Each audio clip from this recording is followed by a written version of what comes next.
Go find another table. This one's for family, not for the poor." Those words cut deeper than any blade, echoing across the holiday dinner where love was supposed to live. Imagine carrying that sting, not just for one night, but for a lifetime.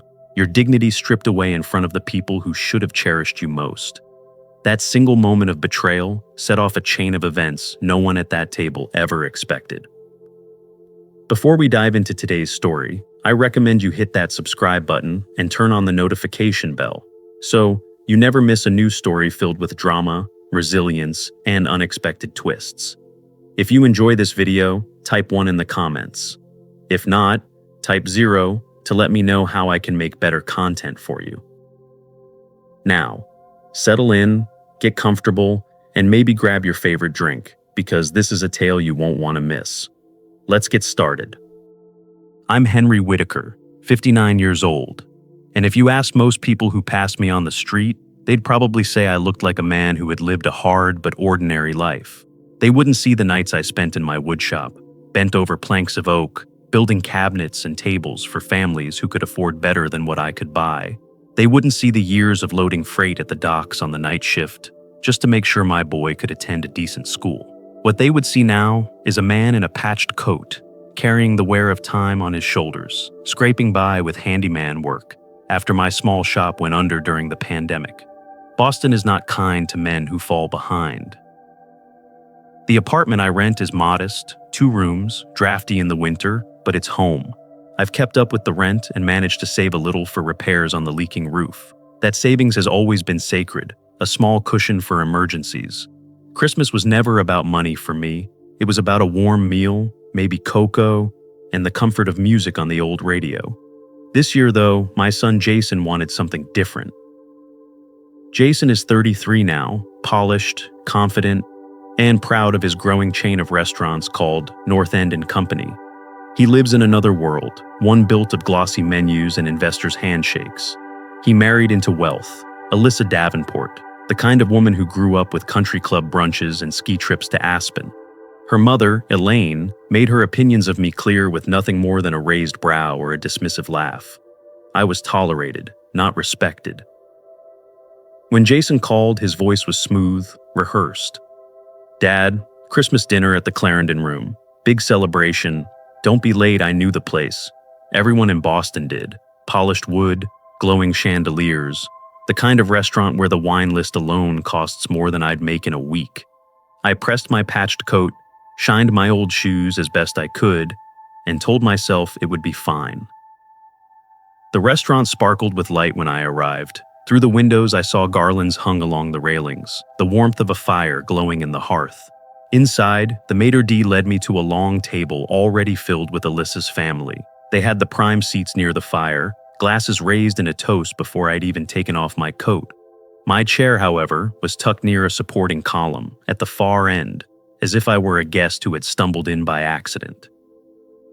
Jason's voice carried above the clatter of cutlery. He was in his element, explaining expansion plans, quoting profit margins, and fielding questions from the Davenports with ease. Alyssa leaned in, laughing, her bracelet glittering under the lights. I sat quietly, taking it all in. No one asked me how work was going, whether my back still ached from lifting beams, or even how I'd been spending the holiday. I might as well have been invisible. I pulled my coat tighter around me, though the room was warm. I kept thinking of the words Dana, my ex-wife, used to tell me when Jason was young and times were lean. "Don't let pride turn into silence, Henry. Speak up when it matters." For years I had swallowed my frustration, working double shifts to buy Jason his textbooks and cleats, believing he would remember the sacrifices. Tonight, staring at the shine on his cufflinks, I wondered if he ever thought about it at all. Elaine's eyes flicked toward my shoes when I shifted in my seat. They were scuffed, the soles thin, but they still carried me where I needed to go. Her lips curved in a faint smile that wasn't kind. I felt myself shrinking under that look, the way one does when reminded they don't belong, but I forced myself to sit straighter. The courses arrived, lobster tails, prime rib, wine poured from bottles that cost more than the monthly rent. The laughter around the table grew louder, stories of vacations and business deals flowing without pause. I sat at my corner, nodding, trying to blend in, trying not to notice that not one of them looked my way. I told myself this was Jason's night, his success. I told myself to let it pass, to go home later and drink hot chocolate in peace, to hold on to the notion of Christmas as a season of warmth. But deep down, I felt it building. The sting of exclusion, the weight of being placed on the margins of my own family. As I stared into the amber glow of the restaurant lights, I couldn't shake the sense that the evening wasn't done with me yet. Something heavier, something sharper was waiting, and though I didn't yet know what form it would take, I braced myself, as if the creak of the old woodshop floor beneath my boots had warned me, this night will ask more of you than you're ready to give. If you're still watching and feeling the weight of this injustice, drop a number 1 in the comments so I know you're with me. The Clarendon room glowed with a golden sheen that only heightened the sense of exclusion pressing in on me. The chandeliers caught the light from crystal glasses, scattering it across polished silverware. Guests were laughing, leaning toward one another, with the easy warmth that comes from money and power. Yet even in the middle of it all, I sat on the fringe, pretending to belong, though I could feel myself shrinking in the shadows. Jason, my only son, was the center of attention. He held his glass aloft as he regaled the Davenports with tales of his newest business win, his voice full of charm and confidence. Alyssa smiled politely at my attempts to join the conversation, but never once met my eyes. The message was clear. My presence was tolerated, not welcomed. Then it happened. I had shifted closer, eager to congratulate Jason on closing a deal I knew he'd been working toward all year, when his words struck me like a whip. Dad, go find another table. This one's for family and clients. The laughter was immediate, sharp, and humiliating. Even Elaine Davenport chuckled, as though dismissing one's father was some kind of witty remark. My face burned while my hands curled into fists beneath the tablecloth. I wanted to shout, to remind them that I was the man who had worked double shifts for years to put food on Jason's plate. Instead, I swallowed hard, forced my legs to move, and carried myself to a small table by the bar, trying to look composed. The waiter moved quickly to reset the abandoned place at the main table, as though my absence was anticipated. I lowered myself into the chair at the side table, back stiff, eyes fixed on the untouched glass of water in front of me. From across the room, I heard Jason's laughter rise above the din, carefree and cruel. Plates of food arrived, towering steaks, lobster tails glistening with butter, exotic side dishes that reeked of extravagance. Bottles of Bordeaux and champagne were uncorked without hesitation. Each toast seemed to widen the gulf between us. I sat watching, trying to remind myself that I wasn't hungry, though the scent of roasted meat and garlic butter mocked me. Hours dragged by. My stomach knotted with unease and quiet fury. Then the moment came. The waiter approached me directly, leather billfold in hand, and laid it on my table with professional precision. Confused, I looked up. "What's this?" I asked. "Your party indicated you'd be taking care of the bill tonight," he replied softly, as though expecting the protest already rising in my throat. I flipped the folder open and my chest tightened. The total gleamed at the bottom in black ink, $3,270. It was a number that mocked me, a number that carried weight far heavier than paper. That sum represented the exact figure I had tucked aside to fix the leaky roof at my modest house, a roof that, come spring, would likely rot without the repair. Across the room, Jason raised his glass toward me, his smile thin and cutting. "Consider it your contribution, Dad. Merry Christmas." I froze. Every eye at the main table seemed to sparkle with amusement at my expense. I could feel the old humiliation of a boy picked last on the playground, magnified now by age and circumstance. But anger burned hot against the shame.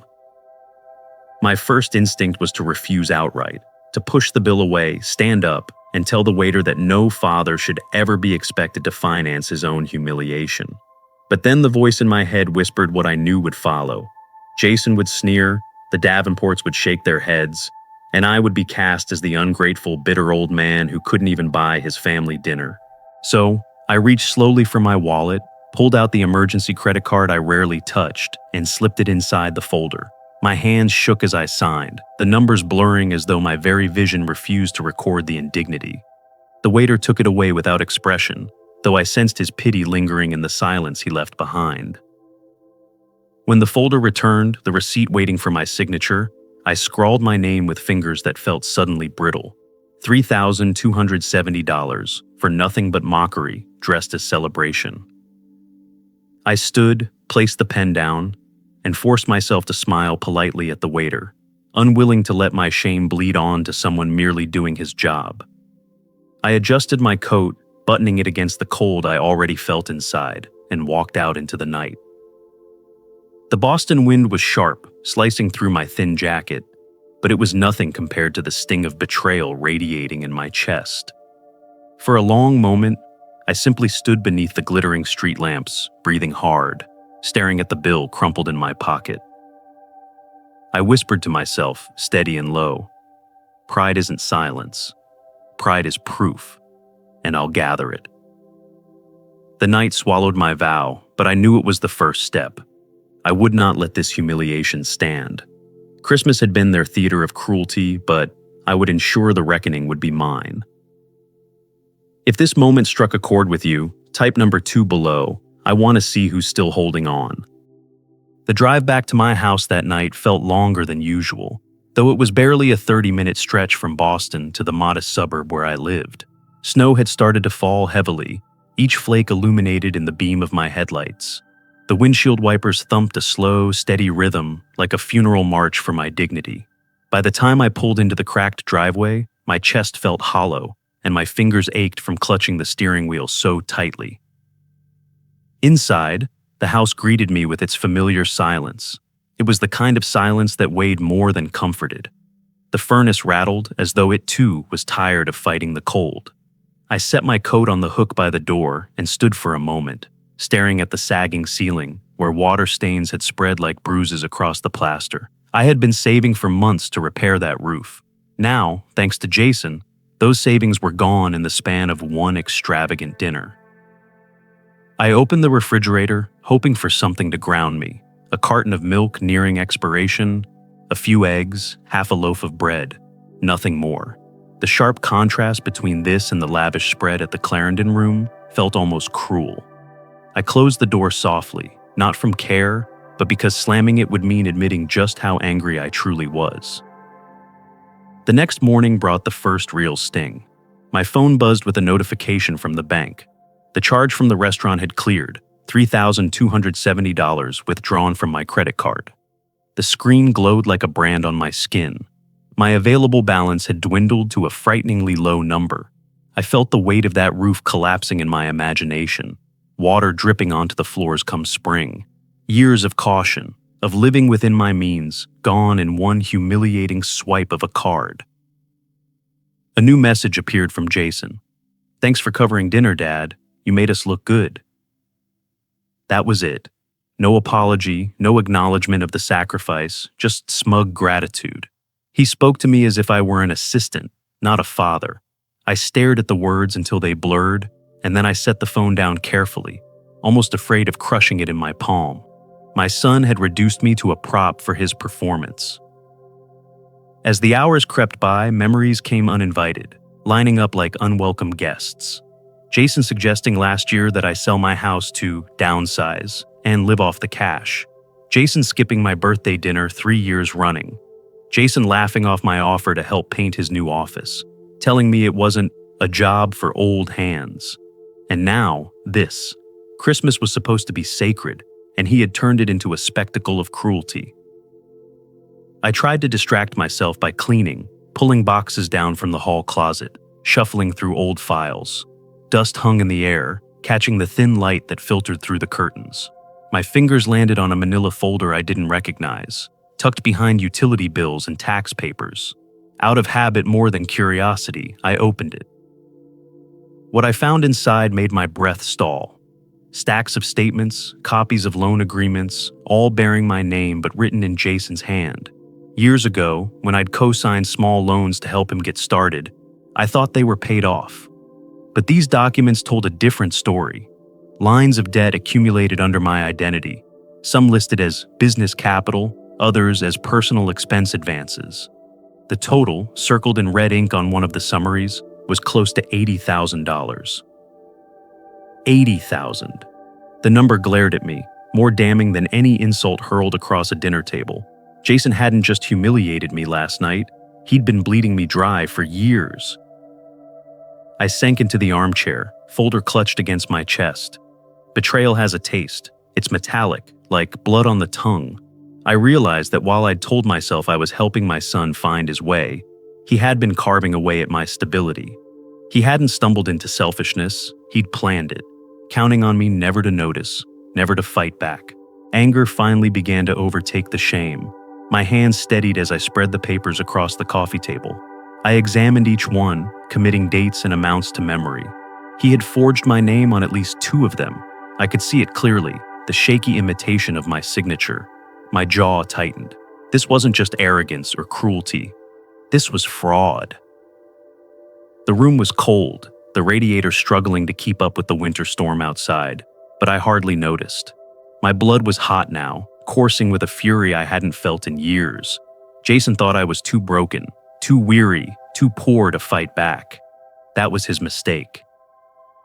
I sat there for hours, staring at the evidence until a plan began to take shape. The humiliation at the restaurant had been public, designed to strip me of pride, but these documents were private, hidden away, because Jason knew their weight could crush him. By midnight, I leaned back in the chair, exhaustion finally pulling at my limbs. But beneath the fatigue was something sharper, steadier, resolve. I would not be silent anymore, not after this. The snow outside piled higher against the window, muffling the world. Alone in that small house, I whispered to the shadows, "This ends here, Jason. It ends now." If you sense the storm is only beginning, comment number 3 so I know you haven't looked away. Sleep had abandoned me. For 3 nights straight, I tossed and turned, the folder of documents never far from my reach. I kept reopening it, staring at the numbers, the forged signatures, the truth spelled out in black and white. Each page was a fresh slap in the face. $80,000, my name, my credit, my future leveraged like a pawn in Jason's game. My son hadn't stumbled into cruelty, he had engineered it. By the 4th morning, I decided silence was no longer an option. I gathered every paper into an old leather portfolio I hadn't used since my working days, the kind that still smelled faintly of tobacco and ink. My hands shook, not from age but from fury laced with a sliver of hope. Hope that if I confronted him directly, maybe some scrap of conscience remained. I called him. The phone rang long enough to make me think he wouldn't answer. Finally, Jason's voice came through, clipped and distracted. "Yeah, Dad? I'm busy. What is it?" "Meet me at Finnegan's Cafe downtown. Noon. We need to talk," I said, my voice steadier than I felt. There was a pause, then a sigh. "Fine. Make it quick." I arrived early, portfolio clutched under my arm. The cafe smelled of roasted beans and fresh pastries, sounds of holiday music tumbling from hidden speakers. I sat by the window, watching snowflakes swirl outside, trying to steady the storm inside me. Jason arrived 20 minutes late, shrugging off a sleek wool coat that probably cost more than my monthly mortgage. He didn't apologize for being late. Instead, he smirked, sliding into the chair opposite me. "So, what's the emergency?" I placed the folder on the table and pushed it toward him. "Did you use my name for these loans?" He flipped the top page lazily, his expression unreadable, then shrugged. "Dad, don't be dramatic. It was just business. You should be proud your name means something." The words made bile rise in my throat. "Proud? You've buried me in debt without my knowledge. You've signed my name? Do you even realize what that means?" Jason leaned back, unconcerned. "It means I had opportunities. Look, you wouldn't understand. This is how business works now. Leverage, optics, reputation, it's all currency. You're too stuck in the old world to see it." Before I could respond, Alyssa walked in. She kissed Jason on the cheek before acknowledging me with a polite smile that didn't reach her eyes. "Henry, are you giving Jason a hard time again? You wouldn't understand these things. This is just How it works. My chest tightened. How it works is fraud, I said firmly, but my voice sounded thin against their polished nonchalance. Jason waved me off. Stop embarrassing yourself, Dad. If you can't support me, at least don't stand in my way. I clenched my fist beneath the table, every muscle in my body screaming to shout, to shake him, to force him to see the wreckage he'd left in my life. Instead, I gathered the papers back into the folder. His smirk was victory enough for him. Later that afternoon, I tried a different path. I walked into my bank, the same one where I'd deposited paychecks for decades. I asked for clarity on the loans. The young man behind the desk pulled up the records, his face carefully neutral. Yes, Mr. Warren, the loans are under your name as guarantor. That means you are legally responsible. My throat went dry. But I didn't approve these. He did this without my consent. The banker lowered his voice. With your signature on file, it will be difficult to prove otherwise. I felt the ground tilt. Jason hadn't just gambled with my credit. He had built a trap I couldn't escape. If I failed to pay, the bank could come after my home. The thought of losing the one place still mine left me breathless. I stumbled out of the building, snow crunching beneath my boots. The winter air bit hard, but not as sharp as the sight that met me. Across the street, through the glass doors of the same bank, Jason walked in arm in arm with Elaine Davenport. They were laughing with the branch manager, shaking hands like they owned the world. I ducked behind a column, heart pounding. Jason was already lining up another deal, another way to exploit the very name he had just mocked. He hadn't even waited a day. My humiliation at Christmas, the debt he left me with, the stolen credit, it was all just warm-up for whatever he was plotting next. I watched from the shadows, the cold seeping through my coat, but fury burning hot inside me. In that moment, something hardened. Words would never reach him. Please meant nothing. He saw me not as a father, but as collateral, a signature, a safety net. As Jason disappeared into the manager's office, I whispered to myself, never again. I walked back into the snowy streets, portfolio heavy in my hand, resolve heavier in my chest. My first attempts had failed, but now I knew. This wasn't just about money. It was about survival, dignity, justice. If Jason wanted to treat me like a stepping stone, he was about to learn how sharp the stone could cut.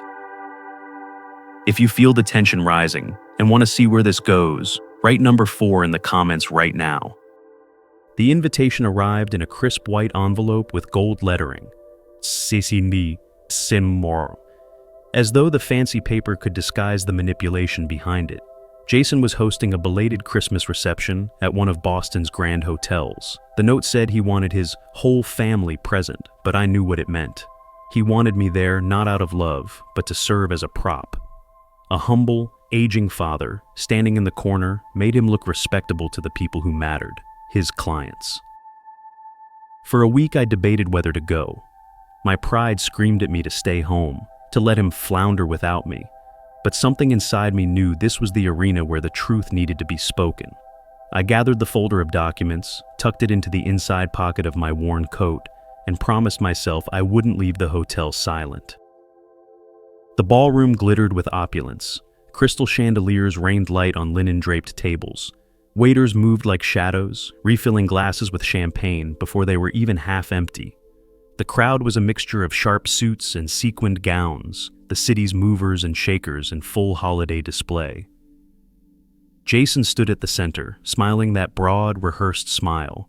When he spotted me, he waved me over with a performative warmth that fooled no one. "This is my father, Henry," he announced to a cluster of investors, draping an arm around my shoulders as though he hadn't told me to sit at another table a week earlier. "He taught me the value of sacrifice. He worked hard so I could reach this point." The words dripped with condescension. I could hear the quiet chuckles, see the polite smirks. To them, I was the poor old man dragged out to provide a quaint backstory for Jason's empire. My jaw clenched as Jason continued, spinning anecdotes that painted me as a relic who barely understood the modern world. I could feel the folder pressing against my ribs, heavier with every insult. My chest tightened, but this time it wasn't shame. It was fury simmering toward eruption. When the laughter rose again, I pushed Jason's arm off my shoulder and took a step forward, my voice cut across the hum of conversation. Enough.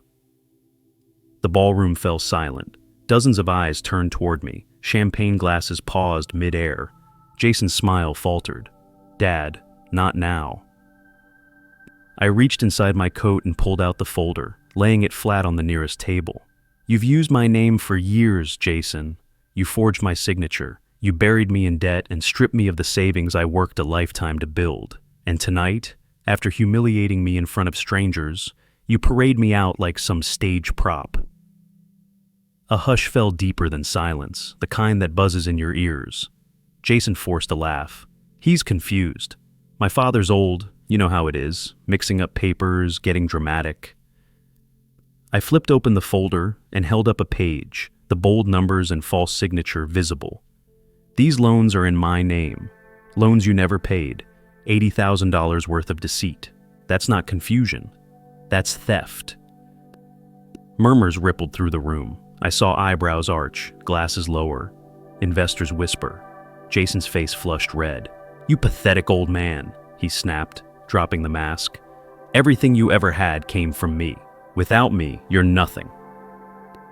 The words cracked like a whip in the air. Alyssa rushed forward, tugging his sleeve. Jason, stop! But he shook her off.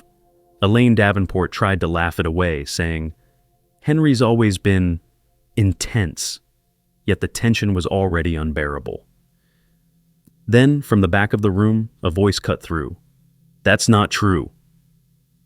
Heads turned. An older man in a tailored gray suit stepped forward. I recognized him, Mr. Callahan, a respected developer I had once worked alongside decades ago. He looked from me to Jason, his expression grim. I've known Henry Warren for years. He's one of the most honest men I've dealt with. If his son is using his name without consent, that isn't business, it's fraud. The room shifted. Gasps, whispers, the unmistakable sense of allegiance sliding away from Jason. Investors looked uneasy, some setting down their glasses as though suddenly contaminated. Jason's composure cracked. You don't understand. This is just leverage, that's all. Leverage? Callahan snapped. It's deception. And if you've built your deals on deception, what else are you hiding? The question landed like a hammer. Jason's face contorted, fury overtaking calculation. You think you can humiliate me? He hissed at me, voice shaking with rage. You've been nothing but dead weight my entire life. Don't forget who feeds you. I feed myself, I said, voice firm, steady. Always have. You've only ever taken. The silence afterward was suffocating. Jason's mask had been torn away, and everyone had seen the man beneath. Entitled, cruel, dishonest. No amount of champagne or charm could repair that. Finally, Jason slammed his glass down so hard it shattered. I don't need any of you, he shouted, before storming out of the ballroom. Alyssa scurried after him, her face pale. Elaine remained frozen, her expression one of dawning horror. I stood there, heart pounding, papers still in hand. I hadn't planned to say so much, hadn't planned to expose him so fully. But once I began, the truth poured out like floodwater. For the first time in years, I felt taller, steadier, unafraid. The party was over, not just the reception, but the charade Jason had built. And though I knew the fight ahead would be harder, I also knew this. The war for my dignity, for my very name, had finally begun. The house was quiet when I returned from the disastrous hotel reception, but my mind refused to rest. Jason's words still rang in my ears. You've been nothing but dead weight. I sat at the worn oak table in my kitchen, the same table where years ago we'd once shared Christmas dinners filled with laughter, and spread the folder of evidence before me. Pages rustled like dry leaves in a storm, carrying with them years of deceit. I stared at the signatures, each one a twisted version of my own name. $80,000 in loans already tied to me, and the humiliation from that night still burning hot in my chest. The choice was there, staring me down. Stay silent and let my son drag me into financial ruin, or speak out and cut the final thread binding us as father and son. Memories fought to cloud my resolve. I remember Jason at 8 years old, running to me in the church parking lot with a crooked grin, holding out his first tie, begging me to teach him how to knot it. I remembered his high school graduation, when he hugged me briefly before rushing to celebrate with his friends. Back then, I believed the distance between us would close with time.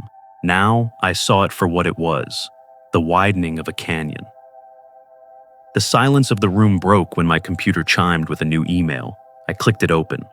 My stomach dropped. A notice from the bank. Jason had filed for a new loan, this time for $150,000, once again listing me as guarantor. He hadn't wasted a moment. Even after being confronted at the party, even after his mask slipped in front of everyone, he was still using my name like a shield. That was the final straw. I knew then he would never stop until there was nothing left of me. As I sat frozen, the phone rang. I hesitated before answering, half expecting more bad news. Instead, a familiar voice came through. Thomas Caldwell. We hadn't spoken in years, not since he retired from his law practice. "Henry," he said, his voice steady but tinged with concern. "I heard about what happened at that hotel. Word travels fast in this city." I exhaled, the weight of the night pressing on me.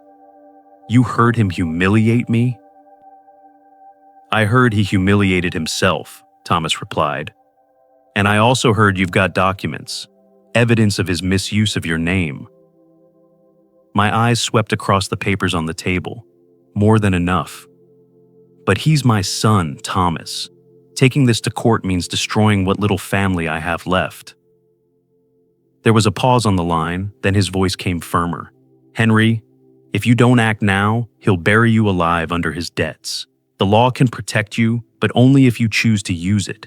You have to stop thinking like a father and start thinking like a man fighting for his life." The words struck like a bell, ringing truth I couldn't ignore. My heart ached, but reason began to settle where sorrow had lived for too long. After the call ended, I sat for hours, staring at a framed photo on the shelf. My late wife, smiling softly, Jason at 5 years old, perched on her lap. She had once warned me gently, "One day, you'll have to choose between protecting his feelings and protecting yourself." I never thought that day would come. Now it had arrived, sharper and colder than the winter storm outside. I poured myself a glass of water, my hands steady at last. The choice became clear. Protecting Jason meant condemning myself. Speaking out meant severing ties, but it also meant survival, dignity, justice. I gathered the documents back into the folder, pressing the leather cover shut with finality. My reflection in the window was not that of a broken man, but of someone who had finally found resolve. The phone sat on the table like a loaded weapon. I picked it up, dialed the number Thomas had left me years ago. He answered on the second ring. "Thomas," I said, my voice low but unwavering. "Help me. I'm ready to fight." There was silence on the line for a moment, then his calm reply. "Good. Then, let's begin." I set the phone down and leaned back, the storm outside rattling against the windows. For the first time in years, I didn't feel like prey. I felt like a man who had chosen his ground, ready to stand and ready to strike. If you're still here and can't believe what's unfolding, type number 6 so I know you're following every twist. The night I called Thomas and chose my path, I felt the weight shift in my chest. For years, I had been carrying the burden of silence, hoping Jason would one day change on his own. Now, I was no longer waiting. But with choice comes consequence, and I learned quickly that once you step into battle, the first strike brings retaliation. The very next morning, my phone lit up with messages. Jason had sent 3 in the span of an hour. "You're making the biggest mistake of your life. Do you want to ruin me? Because you'll ruin yourself too. Stay out of my business, old man, or I'll make sure you regret it." His words weren't just angry, they were threats dressed in the tone of someone who had always gotten his way. I read them in silence, copied each one, and stored them in a folder on my computer. Fear flickered for a moment, but it was quickly replaced by something colder: preparation. Later that day, I discovered Alyssa had taken her turn at damage control. A post on her social media page hinted that I was losing touch with reality, suggesting I had fabricated stories about Jason's finances out of jealousy. The comments beneath were a mixture of sympathy and disbelief. Some defended Jason, praising his hard work, while others hinted they had always sensed something hollow behind his success. It hurt, of course, to see my own daughter-in-law paint me as bitter and delusional, but it also revealed their strategy. They were going to discredit me before the truth could surface. I wrote it down in my journal, careful to record dates and times. If this was war, then every piece of information mattered.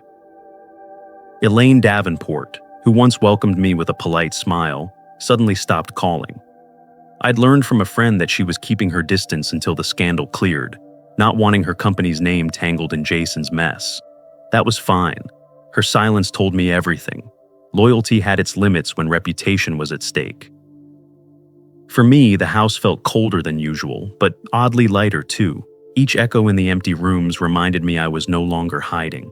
I spent hours organizing the evidence, emails, texts, statements, stacking them in order until my kitchen table resembled a small courtroom. Thomas visited 2 days later, his coat dusted with snow. With him came Sarah Mitchell, a young attorney with sharp eyes and a calm voice. She flipped through the papers I laid out, nodding slowly. "This is solid," she said, "but Jason won't sit quietly. He'll try to paint you as senile, out of touch, maybe even vindictive.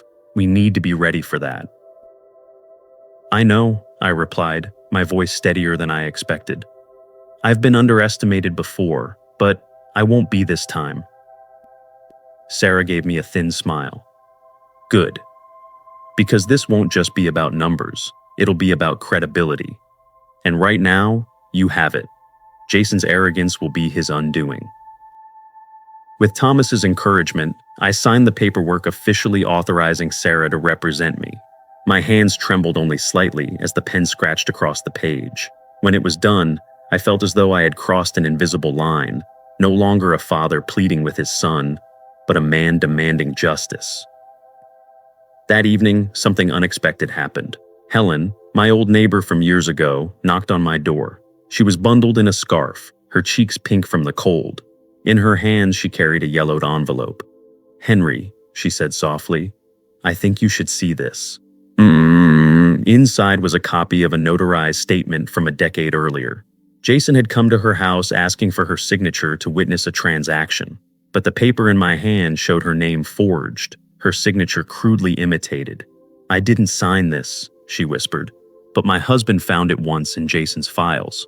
I thought you should know." I stared at the document, the lines blurring. Jason's betrayal hadn't started recently. It stretched back years. What I once thought was a gradual decline was, in truth, a long pattern of deceit. "Thank you, Helen," I said, my voice breaking with both gratitude and sorrow.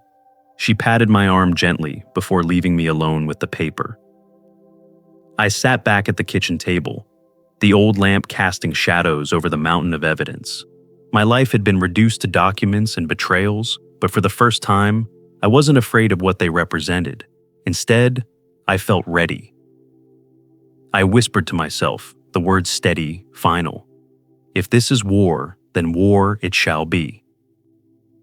The storm outside rattled the windows, but inside me a calm had settled. For the first time in years, I wasn't just surviving, I was preparing to win. The morning light crept slowly through the blinds, casting long stripes across the kitchen table, where the mountain of documents still sat. I woke with stiff joints and a heavy heart, but something was different now.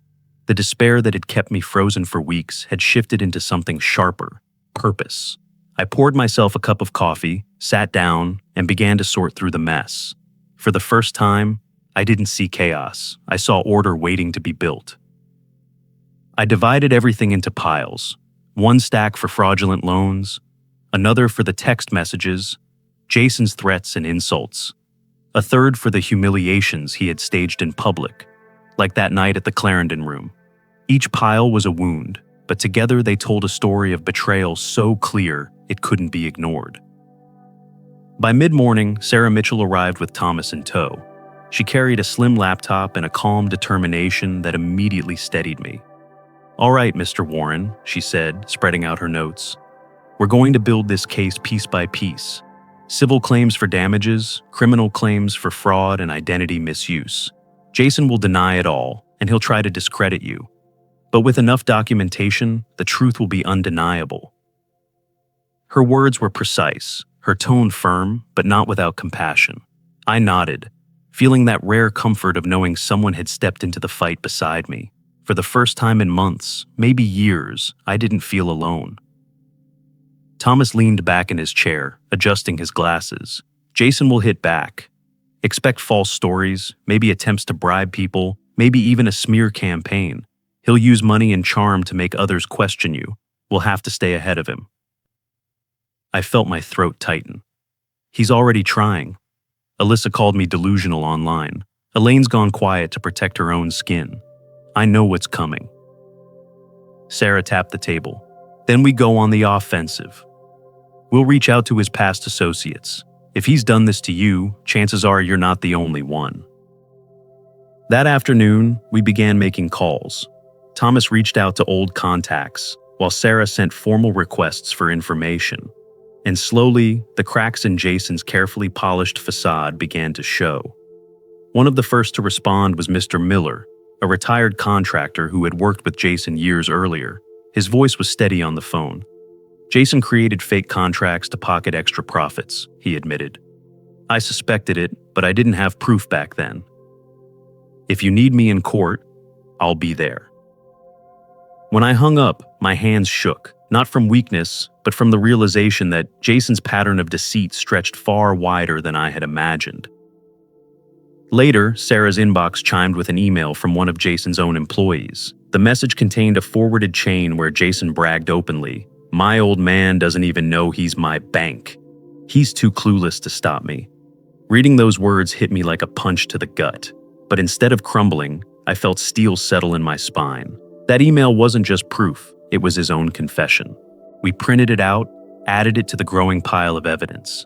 Each sheet of paper felt like a stone, building the foundation of something strong enough to finally stand against him. That evening, as the snow began to fall outside, we gathered again in Sarah's office. The fluorescent lights hummed softly as she outlined the plan. "We file next week. Civil suit and criminal complaint together. We'll present the loans, the forged documents, the messages, and these new testimonies. He'll try to delay, to negotiate, but the more we expose, the harder it will be for him to recover." I listened, the weight of years pressing on me, but for once, not crushing me. Instead, it was being lifted. I saw Thomas smiling faintly, proud that I had finally chosen to fight. And I saw Sarah's sharp, clear confidence, reminding me that justice wasn't just an idea, it was a path. I stood up slowly, my knees stiff, but my voice steady. This isn't about revenge anymore. It's about making sure he can't hurt anyone else the way he's hurt me. The room grew quiet for a moment, then Sarah nodded. "That's exactly the right mindset, Mr. Warren. And with everything we have, we're ready." I walked to the window, watching the snowflakes spin under the streetlights. For so long, I had been a man weighed down by shame, too afraid of what it meant to turn against my own son. But now I understood. Protecting him meant enabling him. Protecting myself meant finally breaking the cycle. I pressed my hand against the cold glass and whispered, almost to myself, "It ends here." For the first time in years, I believed it. If you've made it this far and the struggle still keeps you hooked, drop a number 8 in the comments to let me know. The courthouse stood like an old sentinel in the middle of Boston, its stone steps worn smooth by decades of trials and verdicts. That morning, as I climbed those steps, I felt the weight of my years, but also the strength of every choice that had carried me here. The winter air bit hard against my cheeks, yet inside me was a calm I hadn't known for a long time. The courtroom was packed. Reporters filled the back rows, their pens and cameras ready. Business associates, former partners, even curious strangers crowded the benches. At the defense table, Jason sat flanked by 2 sharp-suited lawyers. He wore his finest suit and that same smug smile, but it didn't reach his eyes.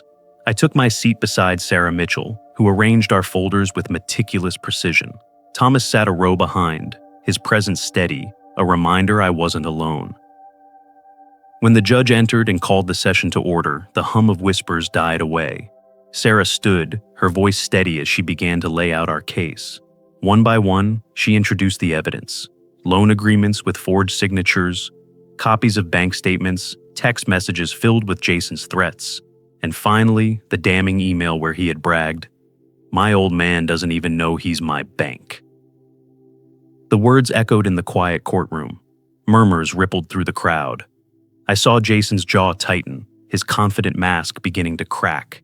He shifted in his chair, glancing nervously at his attorneys, who scribbled furiously on their pads. Then came the witnesses. Mr. Miller took the stand first, his testimony clear and unwavering.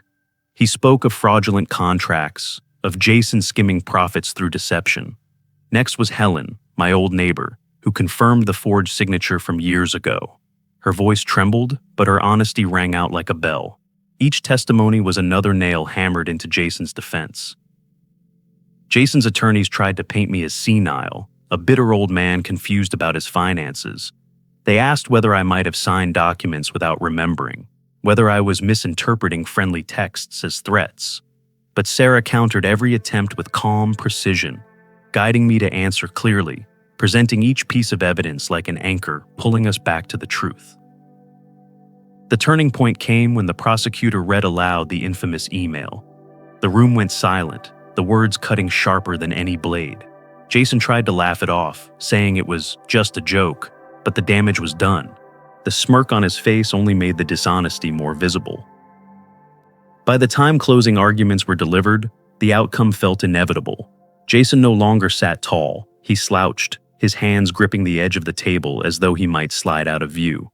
When the judge returned after deliberation, the courtroom held its breath. "Jason Warren," the judge said, voice stern but measured, "the evidence presented against you is overwhelming. You have committed fraud, forgery, and identity misuse. You are hereby found guilty." The gavel struck like thunder. Gasps and whispers filled the room. Jason's face drained of color. His lawyers tried to speak, but the judge continued, outlining the penalties: restitution for the fraudulent debts, fines, and the strong possibility of a prison sentence pending further hearings. For me, the relief came not in the punishment itself, but in the freedom. My name was cleared. The crushing weight of debt lifted from my shoulders. I would not lose my house. My dignity had been restored. Outside the courthouse, snowflakes drifted gently down, soft against my coat. Reporters swarmed, but their voices faded into the background. What I heard most clearly was the silence inside me, a silence not of shame, but of peace. Jason's world unraveled quickly. Former partners severed ties, deals collapsed, and Alyssa walked away, unwilling to share the wreckage. I felt no triumph in that, only a heavy sorrow. He was my son, once a boy who had asked me to teach him how to knot a tie. But choices have consequences, and now he would face them alone. As I walked down the courthouse steps, the snow crunching beneath my boots, I lifted my face to the sky. For the first time in years, I felt light. Justice had spoken. I had survived. And though the bonds of family were broken, I had reclaimed something far greater: my name, my honor, and my freedom.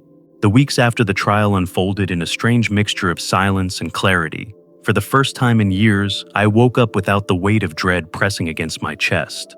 The courtroom was behind me. The humiliation of being treated like a burden by my own son had been replaced with something steadier: vindication. Yet it wasn't victory I felt, not entirely. It was peace, fragile and quiet, like the first stillness after a storm. I would be lying if I said I didn't miss Jason in some corner of my heart. He was my son, my blood, the boy I once carried on my shoulders through Christmas parades, the teenager I watched shoot his first basketball under the glow of streetlights. But the man who forged my name, who sneered at my worth, and who tried to strip me of the little I had left, that man I could no longer carry in my heart. Sometimes, losing someone isn't a punishment, it's a necessity. What surprised me most was the way the community responded. Neighbors I barely spoke to came by with casseroles, letters, or simply a handshake. Old friends from work called, offering to grab coffee. Even strangers who had read about the case in the local paper sent kind notes. I realized then that I wasn't alone, not really.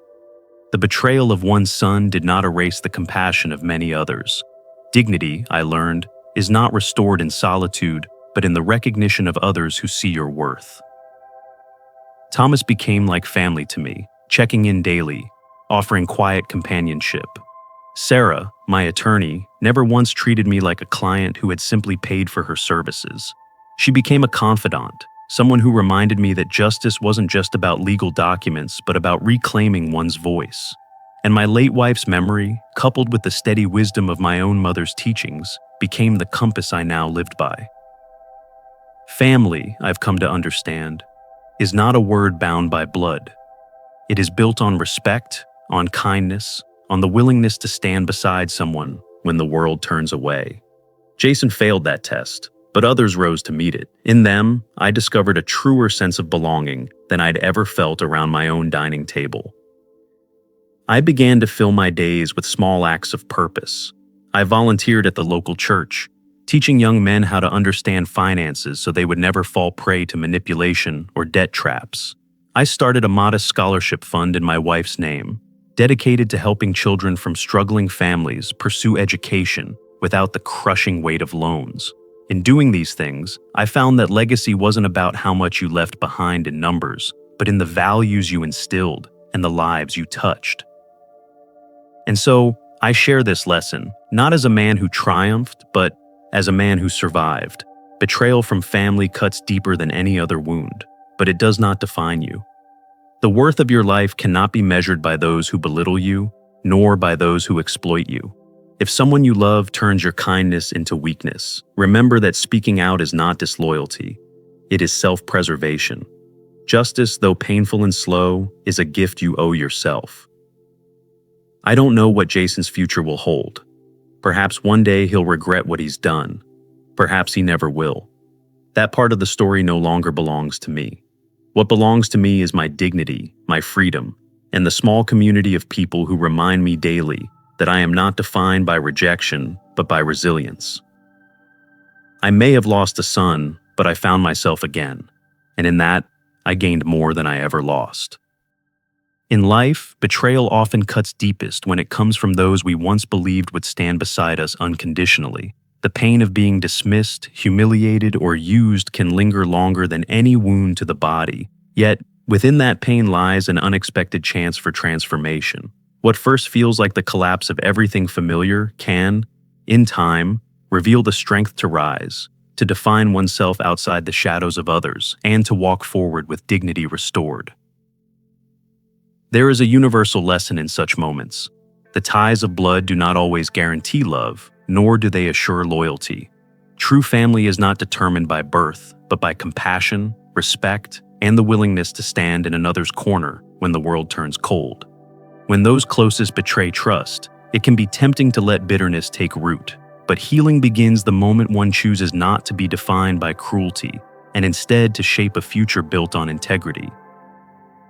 Justice is not always swift, nor is it always gentle, but when truth finally emerges, it has a way of setting things right in a way that silence never could. Standing up to exploitation, whether financial, emotional, or spiritual, is not merely an act of self-preservation. It is a declaration that worth is not determined by those who attempt to diminish it. It is an act of reclaiming identity and refusing to live as a victim in a story someone else has tried to write. In the end, perhaps the greatest victory is not in seeing those who wronged us fall, but in discovering our own capacity to endure, to rebuild, and to thrive. The collapse of false bonds can clear the ground for something stronger, a life guided by values rather than approval, by earned respect rather than empty promises. To rise from betrayal with grace is to prove that what was meant to break us can, instead, become the very thing that shapes us into who we were always meant to be. For anyone carrying the weight of rejection or injustice, let this truth remain. Dignity is not given, it is claimed, and when it is claimed, no betrayal can take it away. These turning points remind us that setting boundaries and valuing ourselves is not just an act of courage, it's the foundation of living with dignity. Now, I'd love to hear from you. What's one lesson from this story that you feel connected to, and how will you apply it in your own life? Let's grow together by sharing our thoughts. If this story resonated with you, drop a 1 in the comments. If not, feel free to leave a 0. Your feedback helps us improve.